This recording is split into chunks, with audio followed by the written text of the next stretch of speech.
Criada em 1985, a revista Bis teve uma grande relevância no cenário nacional, devido em grande parte ao fortalecimento do público jovem.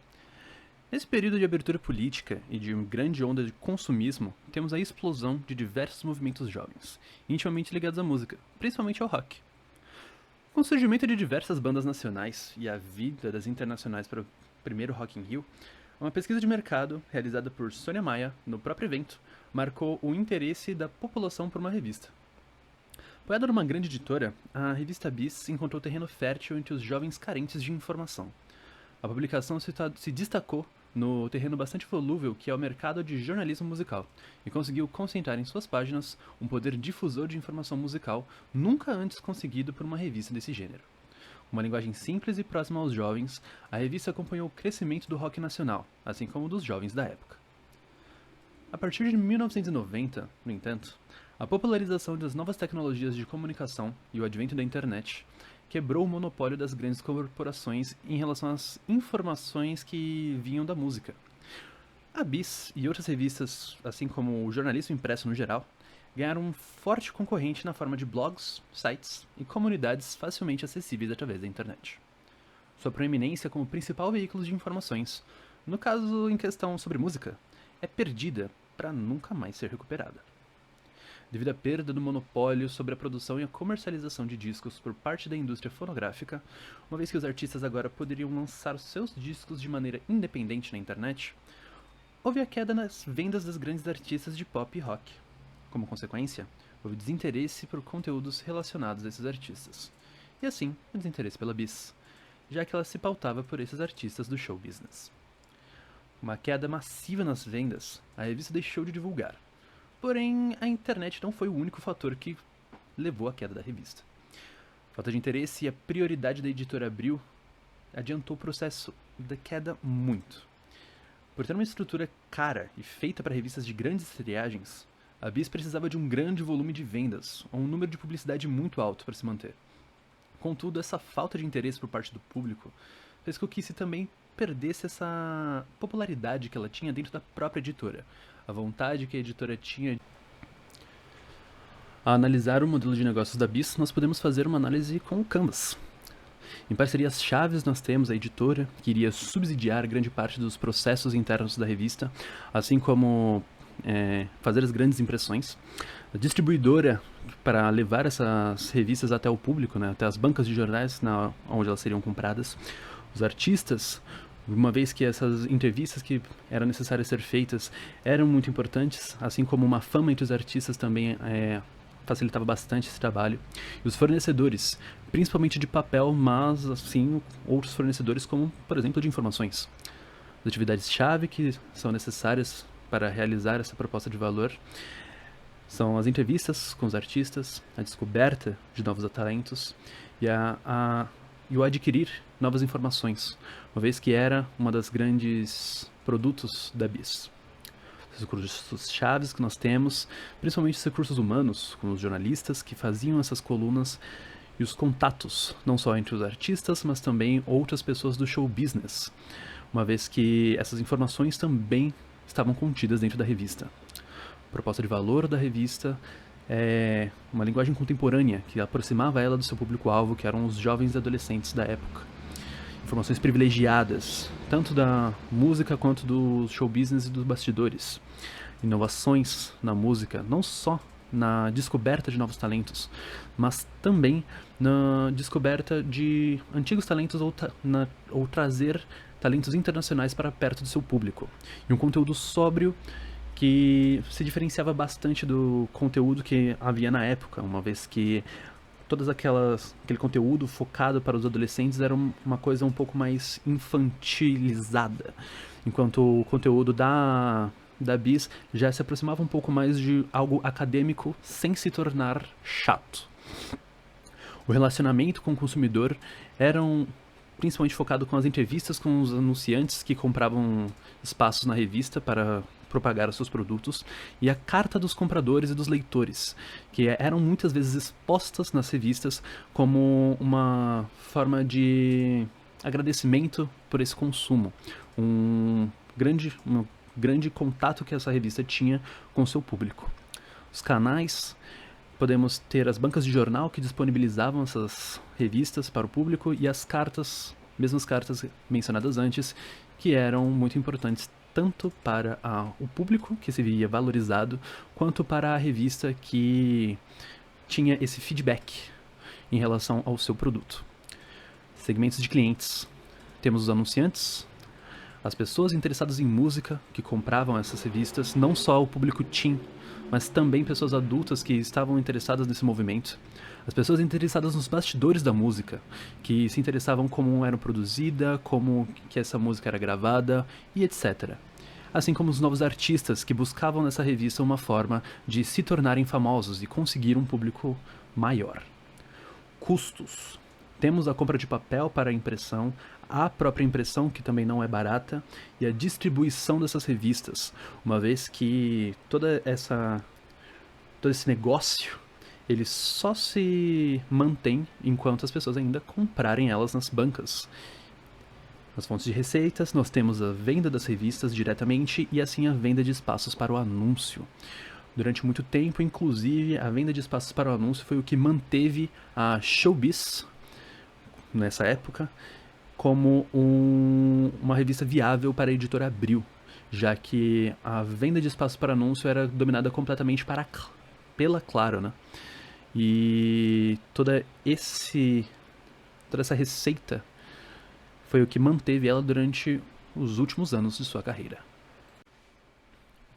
Temos também a análise Porter. Contudo, a gente tem 3 análises possíveis. Uma no início da revista, em 1985, sob o nome Bis. Outra em 1995, sob o nome Showbiz. E ainda outra, né, em 2005, com o nome Bis novamente. Esses 3 panoramas de mercado são radicalmente diferentes um do outro. E vou explicar um pouquinho mais sobre eles. Começando em 1985, nós temos aqui um poder dos fornecedores muito baixo. O fornecimento de papel, principalmente, é muito abundante, ele é descentralizado, pois existem muitos fornecedores, e ele é substituível, justamente porque os preços deles não eram tão diferentes assim. O poder de barganha dos clientes, ele era bem próximo ali do médio, mas ele estava médio para baixo. Os clientes eles tinham uma baixa sensibilidade a preço, justamente porque o preço das revistas ele era muito parecido entre si.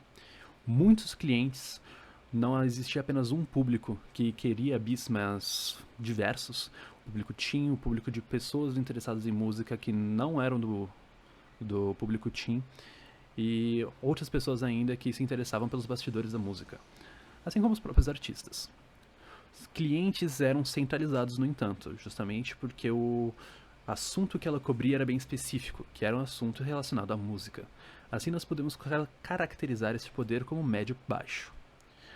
Os produtos e serviços substitutos, eles não eram tão abundantes assim. Existiam poucas revistas da mesma qualidade e as informações que eram trazidas na Bis era de acesso quase exclusivo para jornalistas. Não eram muitas pessoas, de público geral, que tinham essas informações à mão. Para evitar ou atrapalhar a entrada de novos concorrentes, nós podemos citar o apoio editorial que a Bis tinha, porque esse apoio editorial ele não era fácil de se conseguir e ele era extremamente necessário para que uma revista fizesse sucesso. Jornalistas de qualidade, justamente porque as colunas que eram escritas na Bis, eles eram um grande diferencial para ela, e os jornalistas, essas pessoas que escreviam e que adquiriam essas informações, eram de grande importância. Assim como o contato com os artistas, uma vez que essas informações muitas vezes vinham diretamente deles, nem sempre de assessores ou agentes, por exemplo. Com isso, podemos caracterizar esse poder, né, como médio. A rivalidade no total, essa síntese, a gente poderia colocar como médio para fora do setor e médio para baixo para dentro do setor. É um campo em que poderia ter uma grande competição caso muitas pessoas, muitas empresas e muitas revistas se interessassem por competir esse mercado. No entanto, uma vez que você já estivesse inserido nele, era muito mais fácil que essa competição ocorresse. Não só isso, o ambiente que estava se inserido propicia muito para essa classificação, uma vez que a uma vez que todas as revistas e pessoas que falavam sobre música no geral estavam sempre tentando se diferenciar uma das outras. E a qualidade que a Bis trazia, ela vinha justamente por causa disso, essa diferença que ela tinha.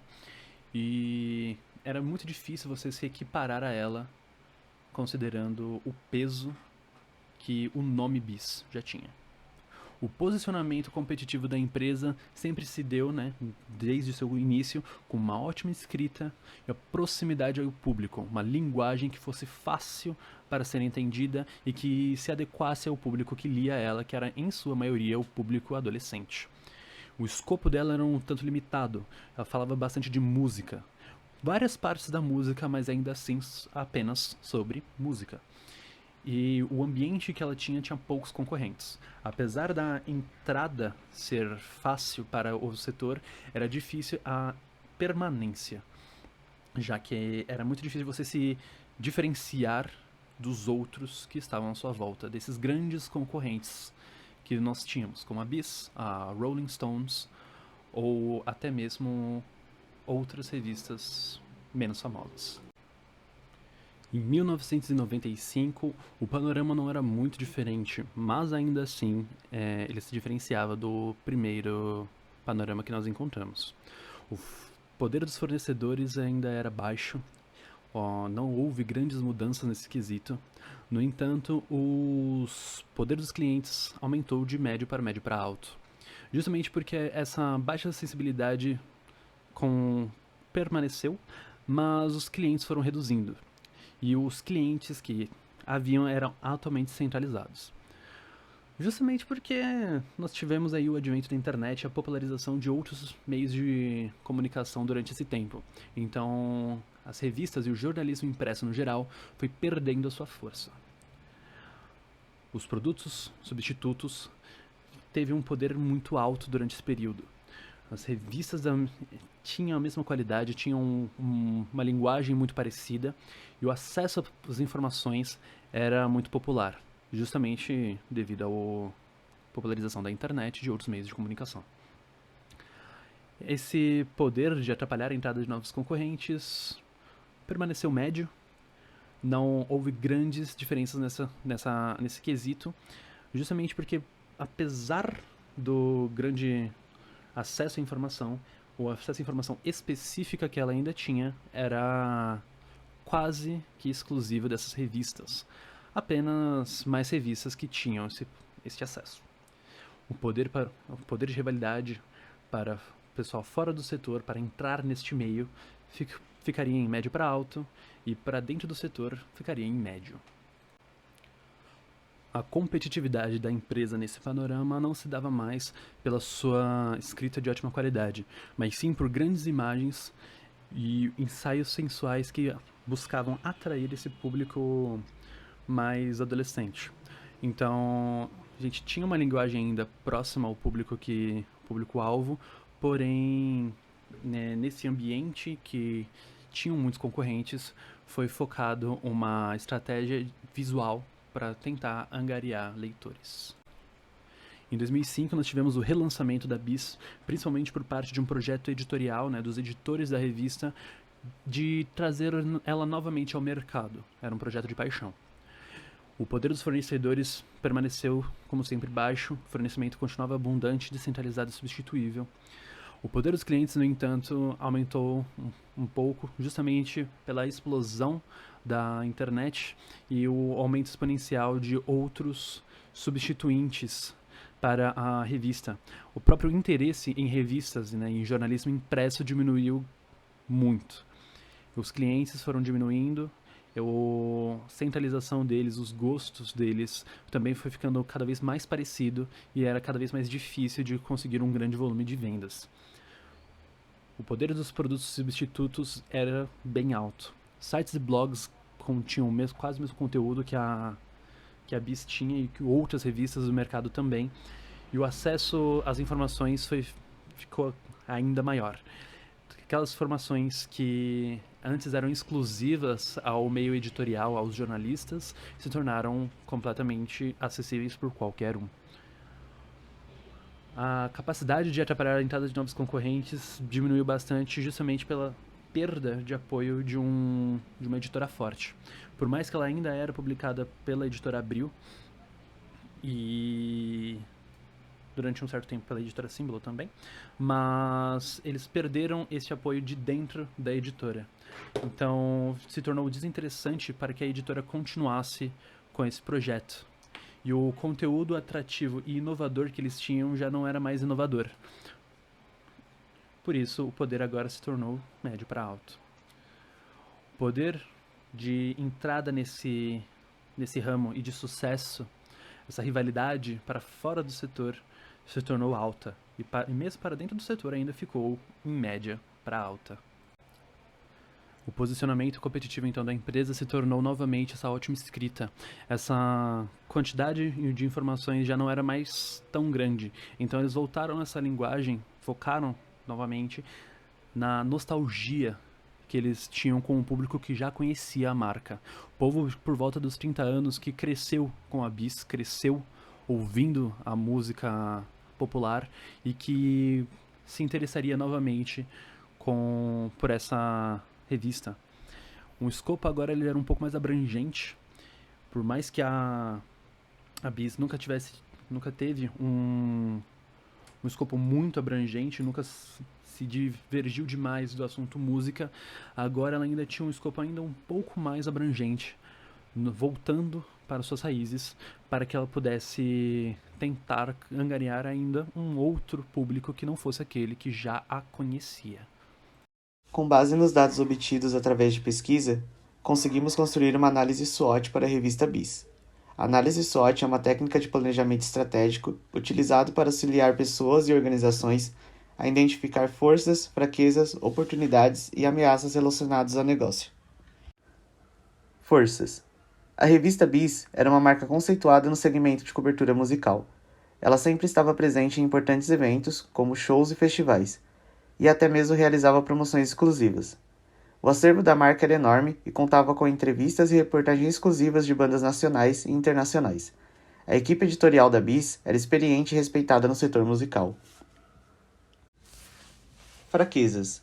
Houve uma queda significativa nas vendas de revistas impressas no geral, e há uma concorrência com publicações especializadas em outros meios de mídia como TV e internet.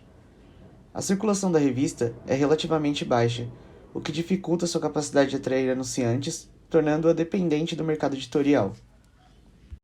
Oportunidades.